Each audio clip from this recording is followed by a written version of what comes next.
जय माता की जय। माँ बमलेश्वरी मंदिर, ये छत्तीसगढ़ का सुंदर नज़ारा आप लोग देख रहे हैं। क्या खूबसूरत वादियाँ हैं और इस वादियों के बीच में माता रानी का मंदिर, भव्य मंदिर, जहाँ लाखों दर्शक, लाखों श्रद्धालु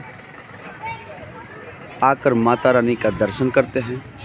और आप लोग को हम दिखा रहे हैं मेन मंदिर के जो अंदर का दृश्य है, क्या गजब है। छत्तीसगढ़ घूमने आए हैं तो एक बार इस मंदिर में ज़रूर आए। और इस मंदिर के ठीक सामने देखिए कितना सुंदर ये मंदिर का भव्य नज़ारा है। आप शायद ना आए इधर कभी, तो इसलिए हमारे इस न्यूज़ चैनल के द्वारा आप लोग देख लीजिए इस मंदिर का नज़ारा। इतना सुंदर है भव्य मंदिर।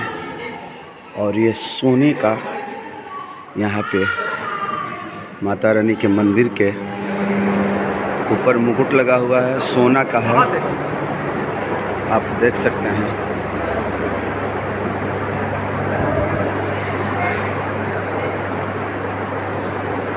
ये जो पीला है वो सोने का है। और मंदिर का ऊपरी भाग दिखाते हैं आपको। ये देखिए ऊपरी भाग, क्या गजब है ये मंदिर।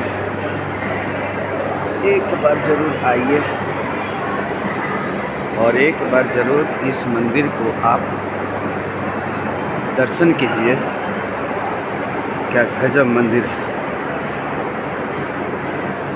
और मंदिर के ठीक सामने ये सुंदर वादी, ये मंदिर का ये, और ये दाहिने बगल सुंदर वादी आप देख रहे हैं। एक बार छत्तीसगढ़ आइए तो ज़रूर यहाँ पे आइए। धन्यवाद। फिर अगले समाचार के साथ आपसे मिलेंगे। जय हिंद।